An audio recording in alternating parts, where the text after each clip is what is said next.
What time is it? Time to kick it with Kool-Aide. What's up, y'all? Welcome back to another video. If this is your first time to my channel, go ahead and hit that subscribe button. Tap that notification bell so that you'll be notified every time I upload a new video. Go ahead and subscribe so you could become a butterfly. Today, we're going to get into some entertainment news, what's trending. We're also going to do some meditation, and we're going to have the song of the day and the power of the lyrics. The song of the day and the power of the lyrics. Welcome back. This week went by so fast. I feel like I was on autopilot. Now, I know we had to spring forward, so we lost the hour. But that hour, man, that messed me up. I've been getting up mad late all week. And I was sitting here thinking, why am I tired? Why am I tired? Like, do you feel like the week went by fast, or do you feel like it's just a little off? Because I definitely felt like it was off. Let's get into this news. Bobby Caldwell, 71 years old, just recently passed away. If you're not familiar who he is, if you're not familiar with who he is, Caldwell was mostly known in the 70s, the late 70s, 1978, for his song called What You Won't Do for Love. And I'll play a little insert up here. What you won't do for love. You tried everything, but you don't give up. What you won't do for love. You tried everything and you won't give up. Everything. What won't you do for love? He passed away peacefully at his home. He was bedridden for about 5 years. He had pain in his tendon due to neuropathy.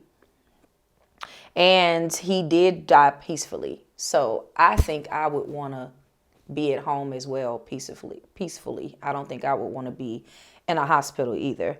But that song always got you in the mood, made you feel real good. If you don't know about it, you better go look it up. But rest in peace to Mr. Bobby Caldwell. We are definitely going to miss you. And that song was a massive impact on a lot of our lives, right? Okay. Now, what's going on next is Young M.A. Anybody seen Young M.A. on Instagram? A video her barber posted where she hadn't had a haircut in a minute. So you know how people do the before and after. It's not uncommon for celebrities to do, oh, before my makeup and now after, like almost like a glam-like session. So her barber, who she's been going to for a while, they cool. And this is according to TMZ. He caught a lot of backlash for posting that video because in the video, it shows her eyes look kind of yellow. Of course, she needed a haircut. She just didn't look like herself, which when I looked at it, she looked a lot older. I was like, is that the same person?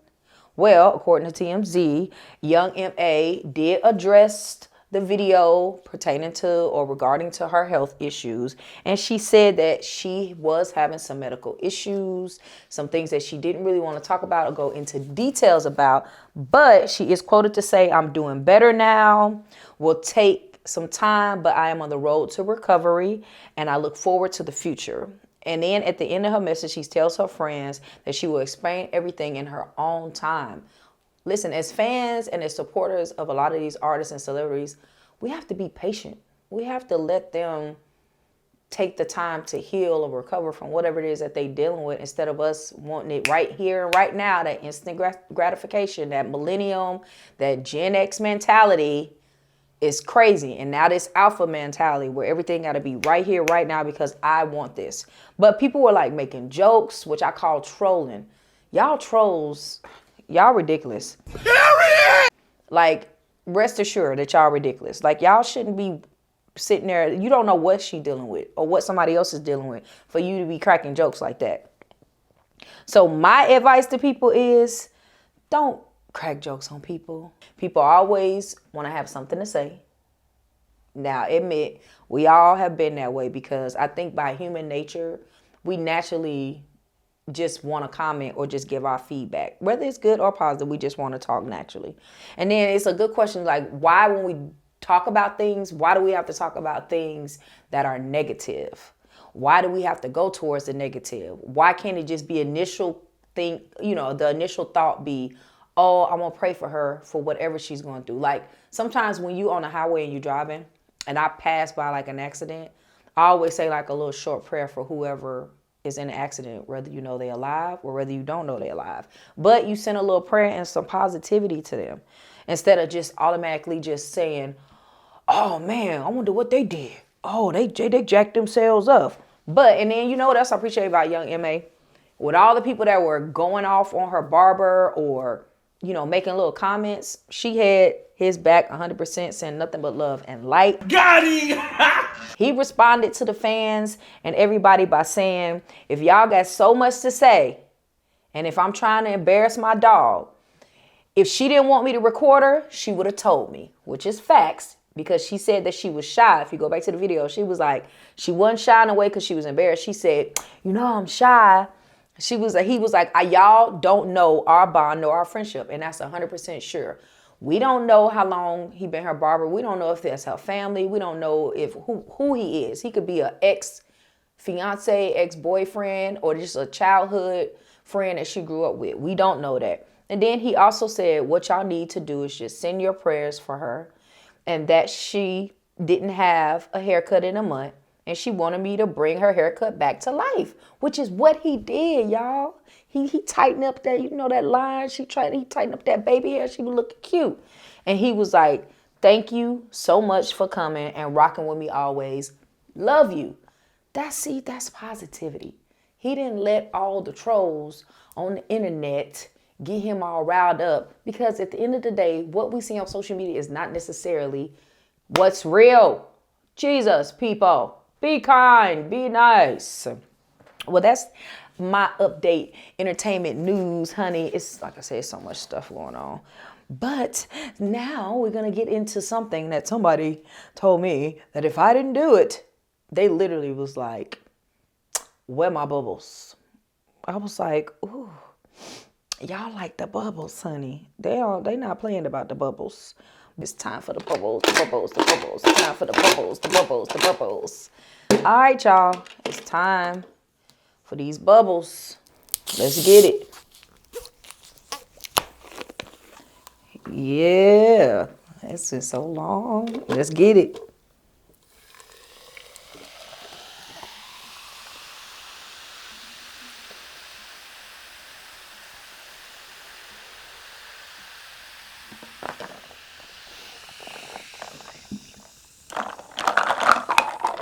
And I always keep the ice on deck. Has anybody even tried it yet?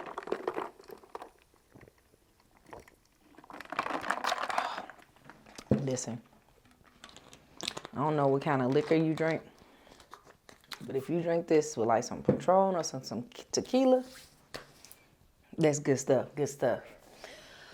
So with all that being said, that song, What You Want to Do for Love, little story time. I have done some crazy stuff for love. I will honestly say I have. One of the craziest things I've ever done was I was in a relationship with someone and I left my person to go be with somebody else. All of like the craziest thing that they said. They didn't even say nothing that was like something or that would sweep a woman off their feet. It was very, very, very like just general, simple. And then I just totally like went head over heels with this person, realizing later on that this person really didn't care about me like that. And it ended up costing me more in the end. But I literally like left my house for like 3 months. I didn't want to come home. I didn't want to be a mom. I had like totally like checked out of life. So I can understand some mothers, and I know everybody not going to agree with me, where women have like a breakdown because you got your kids complaining about you. You might be in a relationship with someone. You don't feel like they treating you right. You keep crying out. You keep having conversations. You keep repeating yourself over and over again, and you feel like you're not being heard. And then this one person on the outside come in and you face-wise, you think that it's greener on the other side. So then what you do? You go step out, right? I'm sure somebody's done something that was like totally crazy, totally out of their norm, because you face value looking at something thinking, oh, I don't have to deal with this. And in my mind at that time, it was the kids complaining. Okay, so you don't think I'm a good mom. Okay, so let's see how you will be without me. Oh, so you don't, or you're in a relationship. Oh, you don't have time for me. You don't want to come home at night. Oh, I'm going through your phone. And don't act like y'all ain't never went through no phone. I don't do that anymore. I have now been single, like as far as I've been single now since May of 2020. But I literally have been by myself, like not even dating, going to the movies, no sex, being totally celibate now for almost a year. May be a year. And I can understand what Corinne Hawthorne, she did an interview where she was talking about it allowed her to be able to see clearer. Because when you don't have your mind, being clouded or being distracted by another person. Because I personally realize when you're in a relationship, you really do depend on that person to fulfill your daily routine. So when you're in a relationship, it's a routine. It's like a business. Like when I was in my relationship, I felt like I was in a business. My fiance was the CEO.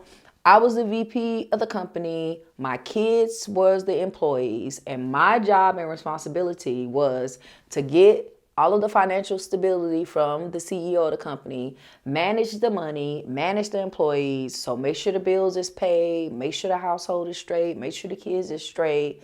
But at the same time, nobody was taking care of me because I'm between the head and the ground. I'm in the middle, but I'm the one that make everything work. His job was to bring the money. Then my job was to take care of everything else. But you end up being left out or feel neglected or feel unappreciated. And when that happens, that's when you start making crazy decisions because you think the grass is greener on the other side. And I learned after I lost my fiance, we even broke up, tried to get back together. And I don't think he could ever recover because, listen, I was real harsh and real cold. I did one thing about me is I'm a loving person, but when you break my heart or you cross me, it's kind of almost like X, like what Monica said, you might as well just be, because I give people opportunity. So it's like a dog on a leash. When you go and you hang yourself, you might as well just say it's pretty much done, because it's hard for me to recover when you really broke my heart, which is why I've been not dating and by myself for a year, because I allowed myself to get into another awkward, bad situation. And it caused a lot of pain and a lot of suffering and sent me into depression and drinking a lot. And like I said, this is not just therapy for you, but therapy for me. So on my channel, what are we doing? We're discovering, uncovering, and recovering skills to help you heal while we keep it real. So this is a moment of keeping it real, sharing my story. I am not a perfect person. I have been striving to be a better me since I can probably think of. I got married at 18. I was in a 10-year relationship with my youngest son's father. My ex-husband wasn't the nicest man. We got a better relationship now. But my youngest father, 10 years, that ended very bad. We'll talk about that another day. Very badly, where the cheating was like in-house, like with, someone very close to me. So I've been in some very toxic relationships. So literally from 18 till now, because I just had a birthday and I'm over 40.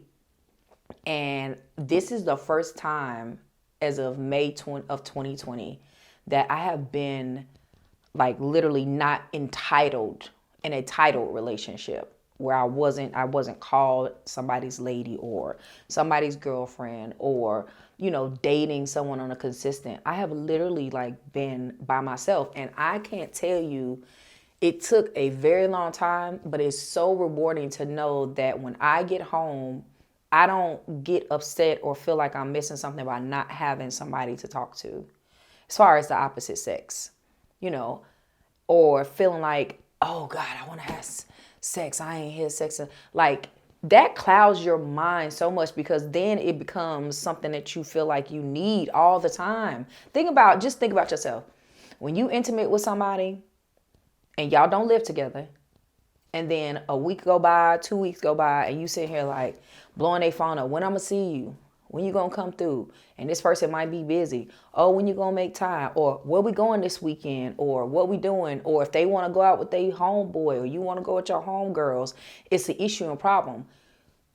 Unless you with someone that understands that you both have separate lives, but y'all meeting each other in the middle, it's hard to find that. And then when you think that, one thing that I definitely believe is that you have to be with somebody that's your best friend. If you're not dating somebody who your best friend, you wasting your time. Because friendship is the number one, in my opinion, foundation to a stable relationship. If you are with someone and you both are friends and y'all talk about everything, y'all open and honest, transparent, that is what gives you the longevity in any type of relationship, friendship, romantic or non-romantic. When people try to hide stuff or don't be authentically real, or you make somebody else feel like it's more of a chore or obligation to be your friend, it makes it difficult for people to always be authentically themselves. And I'm saying this from experience. I've had friends in my life that made me feel like, oh, well, if you don't do this, then you're not showing me you my friend.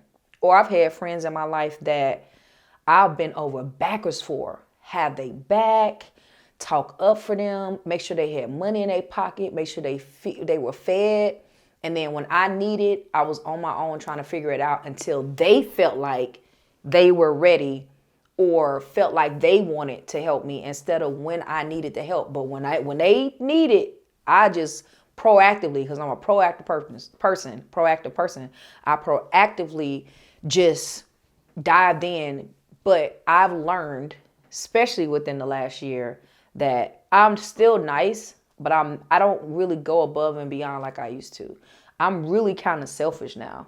And I'm not telling my butterflies, I'm not telling y'all to be selfish, but there is a level of selfishness that you need to have to make sure that you don't sacrifice more of yourself to somebody else, and then you're getting minimum back.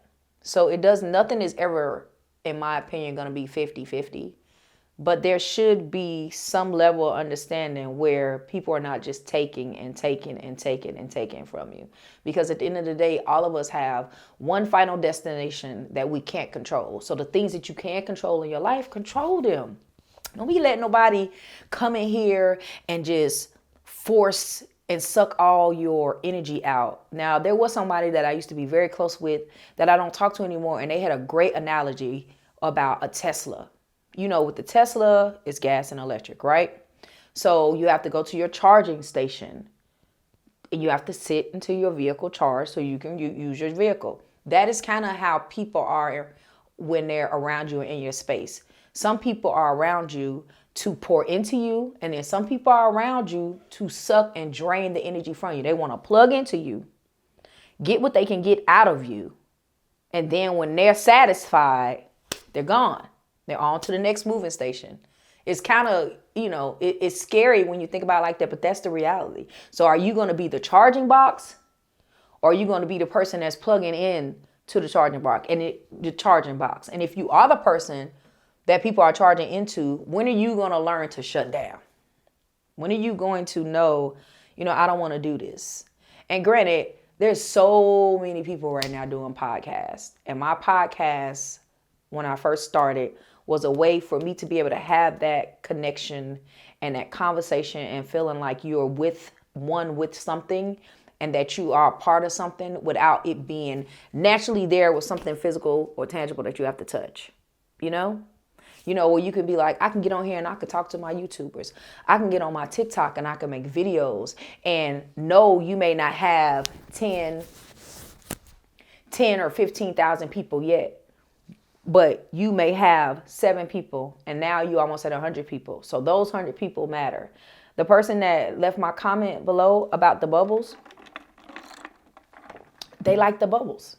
That's one person. But you have to give people what they like because they're giving you something. They're coming to visit your channel. They're coming to watch you. They're asking for your videos or your content, or they're liking it, whether it's 100 people or not. But it's what is it that's rewarding for you? And having my channel is rewarding because it makes me feel good. It's teaching me how to be consistent. It's allowing me to be committed to something, and I'm super excited about it. My podcast, I had like 0. Last year when I started, it was like 0 views.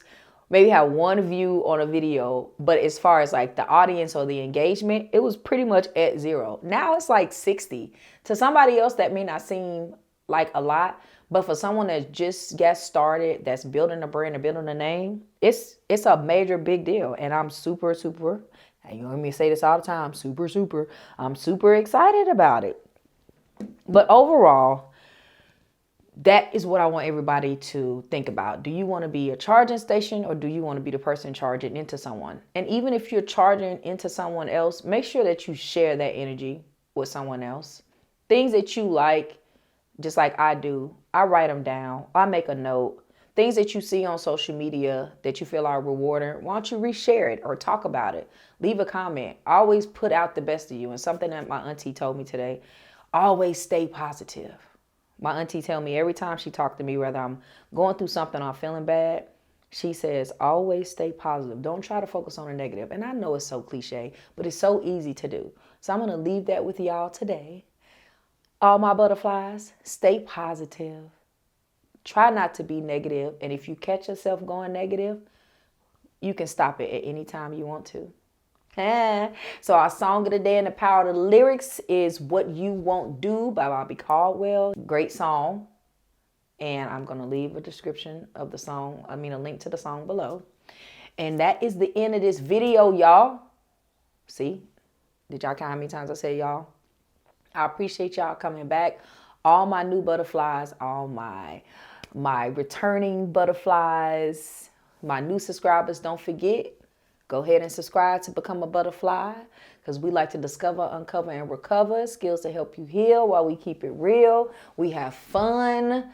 Sometimes we do creative things, and we're going to tap into what's going on in the entertainment world, whether it's good, it's bad, what's popping out here. I know that the new reality TV show with SWV and Escape, honey, that's some tea on that.